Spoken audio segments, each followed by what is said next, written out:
They printed it out.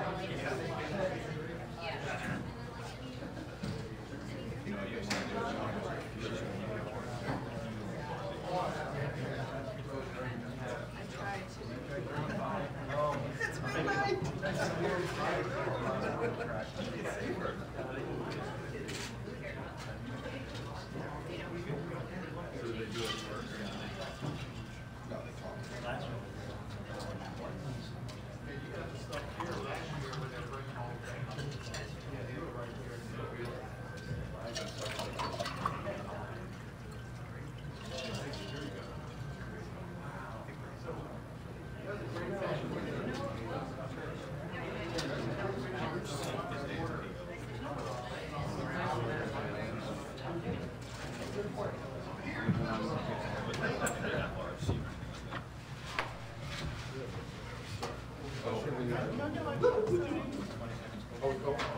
Oh, you're maybe why don't you go in the middle? Right here. Here. So Rachel.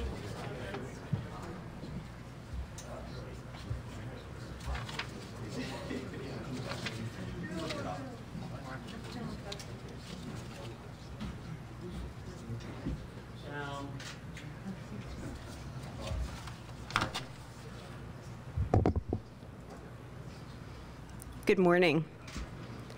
I'm Rachel Bronson, President and CEO of the Bulletin of the Atomic Scientists. Welcome to the 2018 Doomsday Clock setting and the release of the Bulletin's 2018 statement, which can be found on tables outside and soon to be posted on our website at thebulletin.org. The Doomsday Clock is now in its 71st year and has become one of the world's most recognized symbols. It represents the Bulletin Science and Security Board's assessment of two fundamental questions.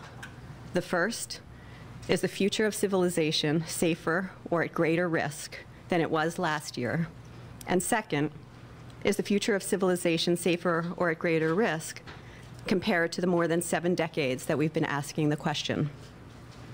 There are many topics we consider to formulate our answer. For most of our history, we focused exclusively on the risk of nuclear weapons and nuclear war. Starting in 2007, climate change began featuring more prominently as a direct challenge to life on Earth as we know it, and one that requires urgent and immediate attention. Today, technological innovations in biology, artificial intelligence, and cyber are occurring at speeds that challenge society's ability to keep pace. The Bulletin's mission continues to be, as it has always been, to manage Pandora's box of modern science and to advocate for the public policies that will promote scientific advancement while mitigating its risks. The Doomsday Clock has been as close as 2 minutes to midnight in 1953, when the US and then Soviet Union were testing their hydrogen bombs, and as far away as 17 minutes to midnight in 1991, at the end of the Cold War, when the US and Russia were actively engaged in arms control negotiations. In 2017, we moved the clock from 3 to 2.5 minutes to midnight, an unprecedented step that reflected a darkening security landscape, characterized by an increasing recklessness around nuclear rhetoric and increasing attacks on experts and expertise worldwide at the exact moment when such expertise is needed to confront mankind's truly vexing challenges. This year, the Bulletin approached its discussion knowing that the Doomsday Clock was edging ever closer to midnight. With this in mind, the board weighed events of 2017 and its relationship to 2016 and the past 70 years. In this year's clock discussions, nuclear issues took center stage yet again. To call the world's nuclear situation dire is to understate the danger and its immediacy. We considered the ossified state of arms control negotiations and non-proliferation agreements, as well as new testing undertaken by North Korea, nuclear exercises built into Russia's military plans, and an enhanced commitment to nuclear weapons in Pakistan, India, and China. We considered at length the lack of predictability in how the United States is thinking about the future and future use of its own nuclear weapons, and unpredictability that it is embodied in statements and tweets by the President of the United States. Before we announce the time, I'd like to introduce my colleagues and ask them to approach the clock, and then they'll come to the podium to offer some remarks on how the reasons for why we set the time where we do. So first, Lawrence Krauss is the chair of the Bulletin's Board of Sponsors, a group that includes 15 Nobel Prize winners from across the globe. Lawrence is the director of the Origins Project at Arizona State University and foundation professor at ASU's School of Earth and Space Exploration and Physics Department. Robert Rosner. Bob is the chair of the Bulletin Science and Security Board, and he is the William E. Rather Distinguished Service Professor in the Departments of Astronomy and Astrophysics and Physics and the Harris School of Public Policy at the University of Chicago. He served as the director of Argonne National Laboratory, where he had also served as chief scientist. Sharon Squassoni. Sharon is a member of our Science and Security Board. Sharon is a research professor at the Institute of International Science and Technology Policy at the Elliott School of International Affairs at George Washington University. Sharon has specialized in nuclear non-proliferation, arms control, and security policy for 3 decades. Shivan Kartha. Shivan is a member of the Bulletin Science and Security Board, and he is a senior scientist at the Stockholm Environmental Institute. His research and publications for the past 20 years have focused on technological options and policy strategies for addressing climate change, concentrating most recently on equity and efficiencies in the design of an international climate regime. It is with reference to what I said earlier and other key factors that are spelled out in our clock statement that we've come to a grim assessment. It is with considerable concern that we set the time of the 2018 Doomsday Clock and offer a plea to rewind the Doomsday Clock. As of today,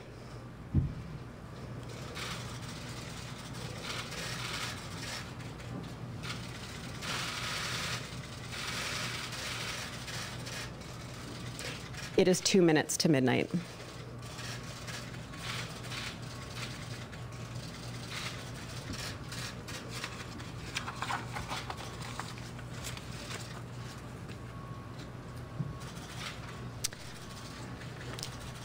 And then I'd like to ask my colleagues to come to the podium to offer some remarks on how we got to this assessment.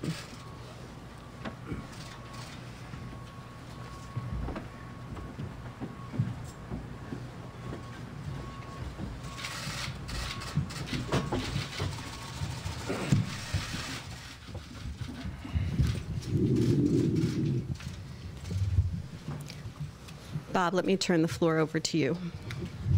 Thank you.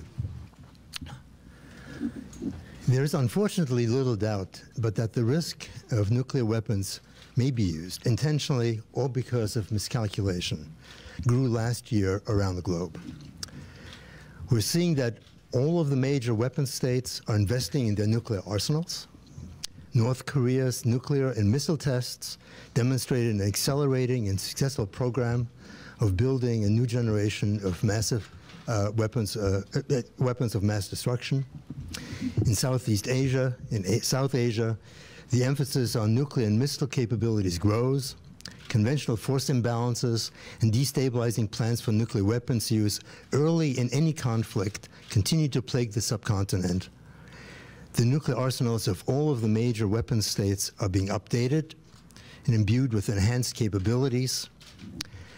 Trump administration's nuclear posture review appears likely to increase the types and roles of nuclear weapons in U.S. defense plans and to lower the threshold for nuclear use. Our allies and adversaries alike are being forced to negotiate a thicket of conflicting policy statements from a U.S. administration weakened in its cadre of foreign policy professionals and unable to develop, coordinate, and clearly communicate a coherent foreign, much less nuclear policy. This inconsistency constitutes a major challenge for deterrence, alliance management, and global stability. It has made the existing nuclear risks greater than necessary and added to their complexity. Shall I continue? Thank you, Sharon. Arms control treaties and non-proliferation agreements are mechanisms that nuclear weapon states and non-nuclear weapon states alike rely upon to help provide transparency, predictability, and stability for regional and global security. Last year, several elements of this key architecture have come under fire. U.S.-Russian nuclear arms control is a key element, since both countries together still possess about 95% of the world's nuclear weapons. And without bilateral progress, there is little incentive for others to move forward. However, for the first time in many years, in fact, no U.S.-Russian nuclear arms control negotiations are underway. And if the draft U.S. nuclear posture review is any guide to U.S. policy, there will be no U.S.-Russian nuclear arms control negotiations for the foreseeable future. Instead, we could see a return to a nuclear arms race. Russian officials, including an early call from President Putin to President Trump, consistently have asked to extend the New START treaty for another 5 years to 2026. For those of you who are not familiar with it, this treaty limits deployed missiles and bombers to 700, deployed strategic warheads to 1,550, and deployed and non-deployed launchers to 800. Extending New START is an easy, positive step to take, but it hasn't been done. And the draft U.S. nuclear posture review pointedly notes that it can be extended, but then is silent on the value of the treaty or whether it should be extended. The landmark Intermediate Nuclear Forces Treaty is on the rocks. For 4 years, both sides have alleged violations, but Russia last year actually fielded a ground-launched cruise missile that violates the treaty. The U.S. has stated it will remain in compliance, but the Nuclear Posture Review puts Russia on notice that the status quo is untenable. More broadly, the Nuclear Posture Review describes the reemergence of great power competition and blames Russia for rebuffing U.S. overtures on follow-on negotiations for New START, for example, on tactical nuclear weapons. It elevates the reported Russian interest in limited nuclear weapons use to a strategic imperative and concludes that the only response is more U.S. nuclear weapons. Russia, for its part, has engaged in provocative and illegal behaviors thought to be part of Cold War history, whether these are egregious violations of state sovereignty in Ukraine or aggressive military maneuvers on the borders of NATO that could precipitate crises.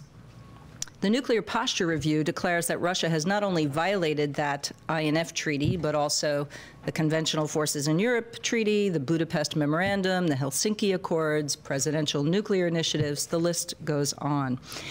In the words of the Nuclear Posture Review, the Cold War is over, but its language on tailored deterrence for Russia is as harsh as any during the Cold War. With U.S.-Russian relations so strained, there is little room for progress anywhere else. Which brings us to the Iran nuclear deal. President Trump has been consistent in his dislike of the Joint Comprehensive Plan of Action, which puts additional constraints on Iran's capabilities to develop nuclear weapons, most of all producing and stockpiling fissile material for bombs. In October, Trump did not certify to Congress, as required by U.S. law, that Iran was in compliance with the deal. But Congress was unable to pass legislation that would provide an alternative approach. And earlier this month, Trump continued to waive sanctions, but called upon the Europeans to craft a supplementary deal by May. President Trump himself has never offered a single viable alternative, but so far, he hasn't been willing to unilaterally pull out of the deal as he has threatened. Nonetheless, this is hardly a recipe for stability and predictability going forward. Other multilateral agreements are in trouble. The Nuclear Non-Proliferation Treaty turns 50 years old in 2020. 25 years ago, in exchange for the indefinite extension of the treaty, the nuclear weapon states promised to conclude a nuclear test ban, an end to the production of fissile material for weapons, reduced reliance on nuclear weapons, and in general, progress toward reducing the risks of nuclear weapons. Well, as you know, the Comprehensive Nuclear Test Ban Treaty was signed 20 years ago, but it still hasn't entered into force. And no longer does the U.S. promise not to test nuclear weapons until the CTBT enters into force, but instead, The new Nuclear Posture Review states that the U.S. will not resume nuclear testing unless necessary to ensure the safety and effectiveness of U.S. nuclear weapons. Finally, the 2020 review of the Nuclear Non-Proliferation Treaty will not be pretty, in spite of the conclusion last year of a treaty on the prohibition of nuclear weapons, commonly known as the Ban Treaty. The International Campaign to Abolish Nuclear Weapons, ICAN, won a Nobel Peace Prize for its efforts related to the Ban Treaty, and more than 50 states have signed it so far. Nuclear weapon states, on the other hand, boycotted the negotiations and have rejected it. We need more than symbolic victories to achieve a safer, more secure future. We need to do more. While the main impetus for this year's forward movement of the clock was the perilous nuclear situation, climate change very much remains a serious and worsening threat. Indeed, it has helped bring us as close to midnight as we have ever been at any time during the nuclear age. In 1953, when the clock was last at 2 minutes to midnight, climate change was a distant, hypothetical threat. Since that time, carbon dioxide pollution from burning fossil fuels that we've dumped into the atmosphere has increased sixfold. And not surprisingly, the Earth has warmed as a consequence, now by about 1 degree centigrade. This might not sound like much, but let me put it in perspective. During the depths of the last ice age, the Earth was only around 5 degrees colder than it is now. 5-degree temperature change was enough to completely transform the surface of the Earth. Seas were 400 feet lower, coastlines were radically altered, and large areas of land, about a quarter of the Earth's landmass, including where major cities now stand, were covered by ice sheets miles thick. We do not want to risk warming the Earth by an amount even remotely close to another 5 degrees. We do not want to risk pushing the Earth toward the opposite of an ice age, whatever unimaginable hell that might mean. Even at only 1 degree of warming, humankind is witnessing and suffering the impacts. This past year saw truly cataclysmic damage in the Caribbean from exceedingly powerful hurricanes, damage from which it will take years or perhaps generations to recover. This year visited extreme heat waves across the globe: Australia, Asia, Europe, the Americas. Both the US and Canada suffered devastating wildfires exacerbated by extreme drought. And the Arctic ice cap, which we rely on to reflect sunlight and keep the Earth's temperature stable, reached its smallest ever winter maximum in 2017, a record now broken for 3 years running. In other words, we have kicked off feedbacks that are amplifying our own failure to curb greenhouse gas emissions. Unfortunately, climate impacts such as these will worsen before things get better.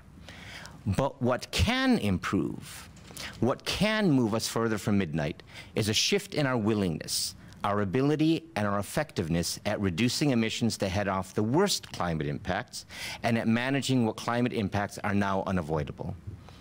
Though this path is open to us, 2017 did not yield encouraging progress. After having plateaued for a few years, global greenhouse gas emissions resumed their stubborn rise. Here in the US, the incoming President Trump promptly appointed a cadre of avowed climate denialists to top positions and quickly started reversing existing climate measures. And of course, he also formally declared his intention to withdraw from the Paris Climate Agreement. In other words, the US President has done his best to follow through on his stated intention of derailing US climate action. But thankfully, these potentially corrosive moves have not been as undermining as we might have feared. They did not cause an unraveling of global resolve to address climate change. Rather, other countries reaffirmed their commitment to global climate cooperation and acknowledged that more must be done, not less. In the words of French President Macron, we must make our planet great again. Within the U.S. as well, there remains a strong commitment to take climate change seriously, as is most clearly seen in the vibrant We Are Still In movement, counting more than 1,700 businesses, 250 cities, 200 communities of faith, and 9 states, and growing, already representing more than 40% of the U.S. population, spanning blue and red regions of the country. So there is indeed room for hope. Hope that citizens will mobilize and will compel their leaders to once again respect science, heed the facts, and make rational choices that move us further from the brink. Thank you. Lawrence? Well, let me recap. Recently, the former Secretary of Defense, William Perry, described the current world situation as follows. Today, the danger of some sort of nuclear catastrophe is greater than it was during the Cold War, and most people are blissfully unaware of this danger. This is reflected in part in the fact that the Bolton's clock now stands at 2 minutes to midnight, which I want to emphasize is as close as it has ever been to midnight in the 71-year history of the clock. The danger of nuclear conflagration is not the only reason the clock has been moved forward, as my colleagues have described. This danger looms at a time when there's been a loss of trust in political institutions, in the media, in science, and in facts themselves, all of which exacerbate the difficulty of dealing with the real problems the world faces, and which threaten to undermine the ability of governments to effectively deal with these problems. The existential threats that the Bolton focuses on are ones of humanity's own making. Nuclear weapons and human-generated climate change agents are 2 examples. Like these, the abuse of information, which is at the base of the loss of trust I've described, is also a product of human technology. Information technology and global reliance on the Internet are 2 key factors. As for the case of biological change agents, we need to seek better ways of controlling malignant developments. World leaders need to seek better collective methods of managing these technological advances so that positive aspects of new technologies are encouraged and malign uses discovered and countered. The international community needs to establish new protocols to discourage and penalize the misuse of information technology to undermine public trust in political institutions, the media, in science, and in the existence of objective reality itself. As a recent scientist studying cybercrime informed me, one of the hardest aspects of tracking perpetrators across national borders is the inability to share information across these borders. Individual countries may benefit financially from Internet traffic channeled through their national infrastructures, including traffic generating false news or dangerous worms. There is a reluctance to threaten this financial windfall. Recognizing this, we have to explore new international institutions that can assist countries in protecting their own information infrastructures and at the same time reduce the incentives that thwart attempts to head off malicious attacks. We also need greater collaboration to create institutions specifically assigned to explore and address potentially malign or catastrophic misuses of new technologies, particularly as regards to autonomous weaponry. As machine learning capabilities develop, it is inevitable that some of these capabilities will be weaponized. We need to understand the possibilities of this and the possible timescales, and also to ensure a chain of command and control that allows human democratic institutions to ultimately make decisions about the use of weapons, both real and virtual, on the battlefield and in the nuclear arena. In a related vein, we need mechanisms to control the proliferation of cyber weapons that are being developed by nation states, some of which can fall and have fallen into the hands of terrorists eager to disrupt national economies and infrastructures. Even as we work to create new institutions to deal with these emerging threats, we need to remake the institutional infrastructure associated with the control of nuclear weapons. As has been described, for the first time in recent memory, there are no active high-level nuclear arms discussions between the United States and Russia. Nuclear arms reductions have stalled, and as has been pointed out, there's no successor or extension to the New START Treaty is being discussed. Even as the United States and Russia may try to work to discourage nuclear weapons testing in North Korea, we must remember, as has been alluded to, that the United States while a signatory to the Comprehensive Test Ban Treaty, has, along with China, Egypt, Iran, and Israel, not yet ratified it. And while we work to discourage proliferation in North Korea, Iran, India, and Pakistan, we must emphasize that under the Nuclear Non-Proliferation Treaty, the nuclear weapon states are obliged to work actively to disarm. Instead, the United States and Russia are both discussing enlarging and diversifying their nuclear weapons arsenal. It's an old saying, but it's nevertheless true, that people who live in glass houses shouldn't throw stones. Finally, at the highest levels of U.S. government, great effort and expense of time has been devoted to debates and concerns over things like an imaginary wall designed to keep out what many people feel is an imaginary threat. Yet the very real threats of nuclear war and climate change are not being dealt with seriously at the same time. In fact, these threats are coupled to the same socio-political concerns that are driving some of the current debates in Congress. For example, climate change, which will impact agrarian societies in Central and South America, as well as low-lying communities in South Asia, Bangladesh, and the Pacific, will produce a flood of immigrants to the United States and Australia that will dwarf that which is currently the cause of so much concern in these countries.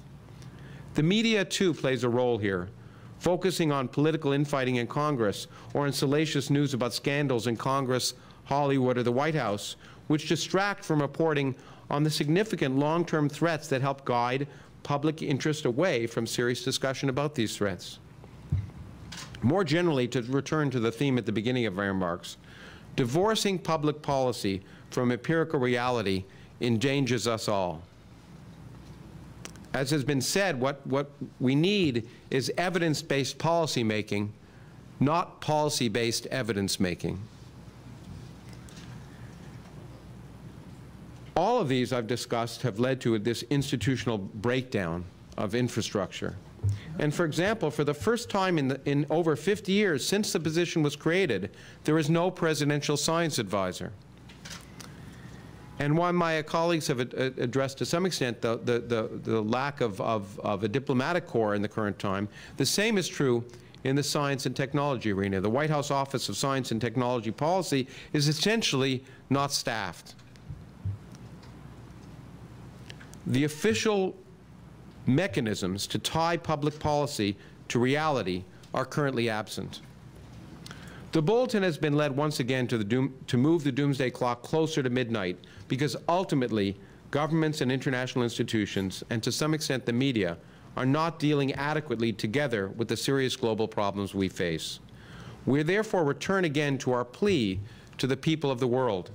If governments are not acting to protect you as they should, you need to take the lead.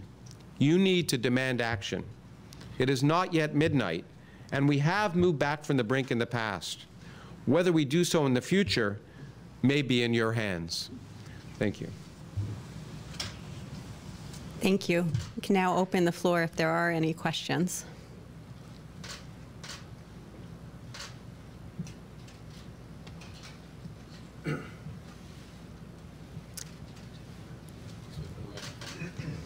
Please introduce yourself, too. Yeah. Hi, good morning. Steve Herman from the Voice of America. I was also here last year when we were at 2.5, and now you've got the clock at 2 minutes.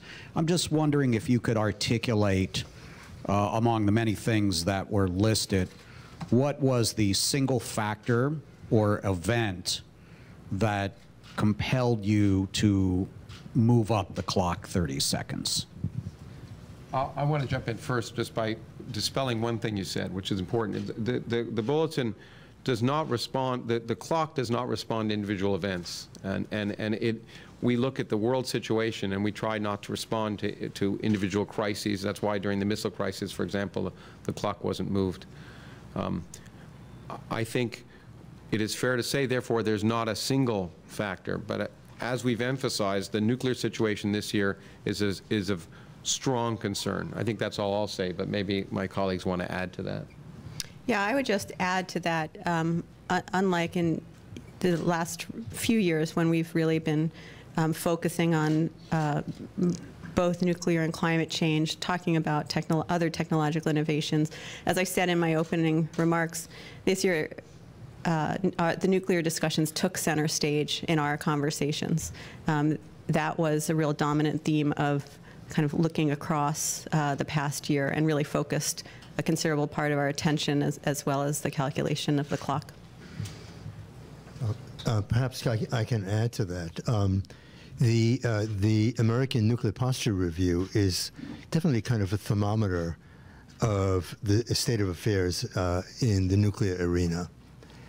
And it's very telling that in the past, the way that the Nuclear Posture Review has evolved is in the direction toward no first use and defining very carefully under the very restrictive conditions under which the United States would be willing to use nuclear weapons. And it's clear that the new Nuclear Posture Review has reversed course. And I think that's a very telling sign that things have not improved, but that things have actually worsened. Great. With that, oh, there's one question right back there. And again, please introduce yourself. Brian Walsh with Time. It was the last time it was the 2 minutes. It was 1953, the year both the U.S. and the Soviet Union exploded their first hydrogen bombs. I mean, what would you say to those who look back to that year, and it's hard not to see that this is before there was much in the way of understanding of nuclear weapons. It was just 8 years out of World War II, just a year out of the Korean War. Can we really compare where we are now to then? And if so, is that because we face, as you pointed out, additional threats that we didn't before, climate change and a number of new technological threats, synthetic biology, AI, and so forth? Well, again, I'll jump in, I guess, but I think it's always hard, and people always ask the question about comparing times because the clock has moved a lot over the last 71 years. It's difficult to do, and I personally felt that what's really important in general is the movement of the clock. Is it moving forward or backward? Is the world getting more dangerous or less dangerous? And I think we've made the clear statement that we feel the world is getting more dangerous. But that was also one of the reasons why I referred to Secretary Perry's remarks at the beginning of my statement, because he has a more historical perspective than I do. And I think it is really telling that people who have been seriously involved in U.S. defense policy and foreign policy during the Cold War, people like him have said that this is more dangerous than that time. And I think for me, that's a really telling statement. And yeah, that's all I think I'll say. May I jump in? I'd like to say this decision was not easy. I think every member of the board was aware of, the inevitable comparisons that might be drawn back to 1953. If you do go to the Bulletin's website, I think you can find that statement from 1953 by the Bulletin's editor, Eugene Rabinowitz. And there are some parallels, including about European unity. And there were some questions about whether Europe would be able to kind of stand up to this growing Cold War. But obviously, we're in a far different state today, not just because of climate change, but emerging technologies. And there are more nuclear weapon states, including a North Korea, which now is edging ever closer to being able to send a nuclear-tipped ballistic missile that will reach any part of the United States. They're not quite there yet, but that is the direction they are moving in. And the United States is no closer to reaching agreement with North Korea. The earlier question about what was the single thing, there are so many from which to choose, and we had lively discussions, not just in person, but the debate went on for quite a while. And so, the Bulletin itself is also a good bellwether, the kinds of issues that have been published in the last year about the types of concerns that we've had. I might just also add that if you look through the Nuclear Posture Review, there actually is a pretty good articulation of just how dangerous the world is. They do it justice. But what's important in this is that's where the policy debate really needs to start. how are we going to address it? I think you heard considerable skepticism on the panel that the way they're suggesting it is actually the right way, given the kinds of investments that are going to need to be made on how to address this threat. But they do articulate the threat and just how dangerous it is quite accurately. I think the policy debate now is, so what do we do about it? There's one more thing I want to add, or and maybe it's going to anticipate, probably will preface what you're going to say, is that there's another major change, and I've been doing this now for over 10 years, since the time when the Bulletin originally just considered the existential threat of nuclear war. It's broadened its concerns about human technology and impact, including climate change and now emerging technologies. So that means it's somewhat of apples and oranges if you try and compare times. We're looking at many more emerging global threats, and certainly climate change is one that we began to emphasize that we didn't 12 years ago. And I don't know if you want from. Very related. As I see it, it's less the accumulation of individual facts.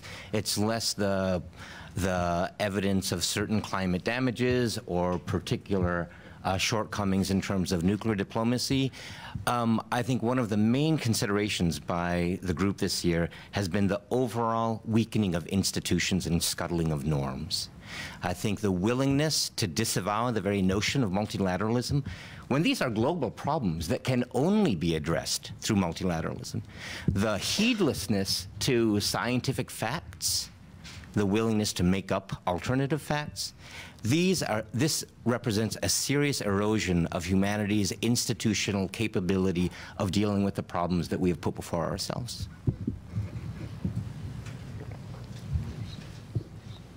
Please introduce yourself. Hi, I'm Marcina from Reconsider, and I have a question to you. What do you think makes the news of things like the Kardashians more important than the kinds of things that you're talking about? And is it a problem of translating the information to the public, or what are your thoughts on this? Can I jump in and start off that conversation? I think the topics that we are talking about today are really hard to talk about. It's hard to find the way to talk about it, what we can do about it. And so it's easier to understand and follow and have opinions about the Kardashians than some of the issues that we're talking about. That in many ways is the power of the Doomsday Clock, in that it gives us a way to talk about whether the world is safer or at greater risk than it was last year and across history. Very simple.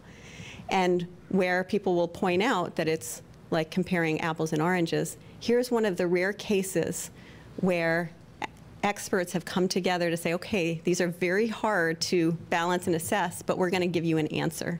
Is it safer or at greater risk or the same? And we do that through the clock. And so it becomes a way then for, and this is what we intend it to be, for the public to discuss it. Did we get it right? How would they balance it? What would they add to that clock?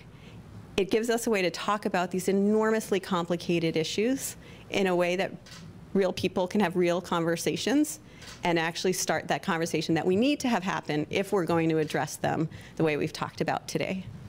Well, let me add to that. That's a very important point, that people, after we announced the clock, and I'm sure the same will happen this year, I experienced reactions from the public, and many people say, well, it's just a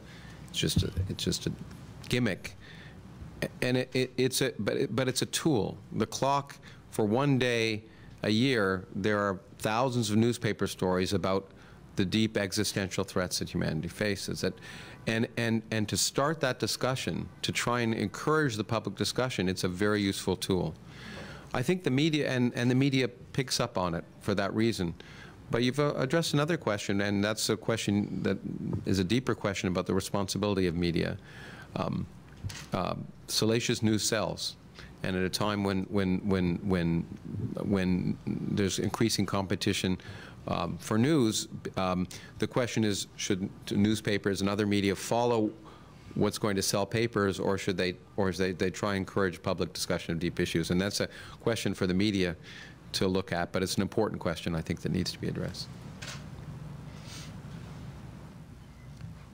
There's a question there. Yes, I think here.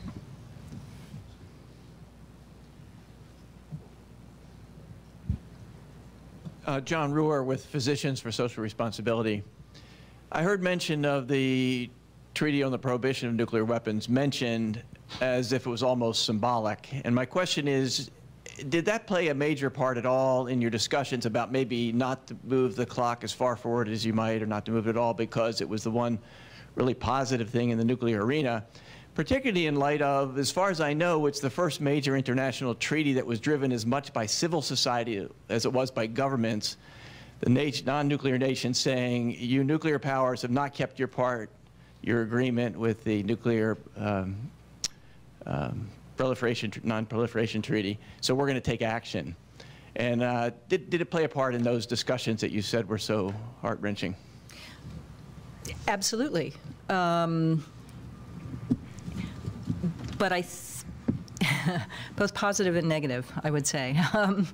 And in part that is because the nuclear weapons ban treaty arose out of decades of frustration over the lack of progress toward nuclear disarmament. So there's been no treaty negotiated in the Conference on Disarmament in years and years, right? That's stalemated for political reasons. And so civil society did come forward and helped negotiate this treaty in record speed, really within a matter of weeks. The problem with that was that the nuclear weapons states all have disavowed the treaty to the point where Ambassador Nikki Haley said, never, ever will we sign this treaty. So there are certainly positive elements of it. I would welcome I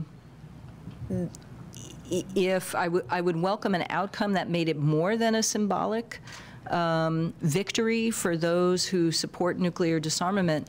The one thing I worry about, and I speak for myself here, not the entire board, is that if this treaty does not reap rewards, that the frustration will continue to be there among countries on the progress toward nuclear disarmament. And what that means is that the entire nuclear non-proliferation regime will come under attack. And so when I spoke about the 2020 50th anniversary, I believe that in a few years we'll get there and countries will say, well, we negotiated a ban treaty. None of you nuclear weapons states have signed up. What next? Is our continued compliance with this entire regime really worth the candle anymore? So that's a long answer to your question, but yes, and you know there are other positive developments. It's a big mix of things that we weigh. Shivan, for example, mentioned the fact that even though the U.S. pulled out of the Paris Climate Agreement, nobody else did, right? And that there's still some progress in other areas. Perhaps I can add to Sharon's point. The sentiments that are expressed in the treaty that you talked about were, of course, always part of the discussion when the Nuclear Non-Proliferation Treaty is a discussion point on the table. And the non-weapon states have long maintained during those NPT discussions that the weapon states have basically displayed bad faith in not doing their part in responding to their obligations as a part of the treaty. That is, their obligation to reduce the number of weapons to go to zero. So what's very telling is that if you look at what has happened as part of the NPT, that argument has become even more difficult because, in fact, for example, the United States, as part of its own nuclear posture review, is actually looking to increase the number of weapons. So it's going the other way. So in a sense, the situation we're facing is the folks that have always maintained that the weapon states have displayed bad faith are basically demonstrating that that's correct. And that's certainly not a positive. And sending the message that to non-nuclear weapon states that nuclear weapons are worth having. And that's the wrong message. So we're coming to the end of our time. I just want to check with my colleagues whether there's anything that we haven't talked about that it's important to talk about. Yeah, perhaps I can add one thing. If one looks at the U.S. weapons establishment, it consists of two parts. The Department of Energy, whose NNSA, National Nuclear Administration, is the part of the government that designs weapons and makes sure that they are functioning properly, and then, of course, the Department of Defense. One of the key elements of the Department of Energy's program is to prevent technological surprise. And the element within the DOE program that guards us against technological surprise are the weapons labs, in particular Los Alamos and Lawrence Livermore. If one looks at the forthcoming budgets, it will be very interesting to see to what extent those programs are protected, as opposed to further developing the U.S. capability to build more advanced weapons or to modify existing weapons to give them more capability. Shortchanging the ability of the national labs to be able to respond to possible technological surprises is, we view as a negative. And continuing to pursue modernization of the stockpile with new capabilities, basically going the wrong way in terms of how the nuclear stockpile should evolve, which traditionally, over the last few years, has been actually going the other way, that is decreasing the size of the stockpile. May I add, if you read to the end of our Doomsday Clock statement, we have, it's not all just doom and gloom. We also have some recommendations for steps that we could take, and I'm just going to name a few of the ones related to nuclear weapons. First, we suggested that Donald Trump might want to refrain from provocative rhetoric regarding North Korea. You know, we're all used to Kim Jong-un and his provocative rhetoric. We know to ignore it. But honestly, I'm not sure we know how North Korea interprets those statements, which brings me to a second point. We need dialogue with North Korea. At a very minimum, open military channels of communication, but we really need multiple channels of communication. I think the upcoming Winter Olympics may provide at least a tiny crack through which we can perhaps persuade the North Koreans to sit down without preconditions. That is a very important point. The world community needs to pursue as a short-term goal the cessation of North Korea's nuclear weapons and ballistic missile tests. And that's where global efforts like the Comprehensive Nuclear Test Ban Treaty come into play. We can't simply just go to North Korea and say, hey, you should stop testing your nuclear weapons. You know, we need to bring them into the entire regime. We think the Trump administration needs to abide by the terms of the Joint Comprehensive Plan of Action for Iran. It's a good deal. It reduces the threat, and a lot of other countries feel the same way. We need to return to the table on the Intermediate Nuclear Forces Treaty, and we need to sit down with the Russians and revisit measures to prevent peacetime military incidents along the borders of NATO. We have some agreements in place, but they've really become moribund. And those are the points we had on the nuclear end. With regard to climate change, I'll just make the simple statement that notwithstanding the fact that we've put ourselves into a position where we are already suffering devastating consequences, we also are still in a position where we have options. We actually do have the technological options for solving this problem, and we can start immediately. And it won't be economically devastating by any means. It's a cost that we can easily bear, and the benefits will far outweigh the costs. The challenge really before us is political, and overcoming that challenge will very much rely on both bringing better analysis and facts to decision makers, but also on empowering civil society organizations to make the demands that need to be made of those decision makers. And the only thing I want to add, I think, is in some sense relates to the remark about the clock and the bulletin. I want to emphasize that the purpose of the clock is to start a discussion, is to raise public awareness, but start a discussion and informed discussion. And the bulletin, of course, does much more than just set a doomsday clock. It provides a forum for intelligent, informed articles that can be used by policymakers and by the public to understand what's going on. So we present the clock not so much as doom and gloom, but as an opportunity to get government and the public discussing the important issues, and we provide, we hope, a forum for that to be carried out intelligently and eventually be adopted as public policy. So our statement can be found on our website at thebulletin.org, along with the history of clock changes to answer the questions of how it compares.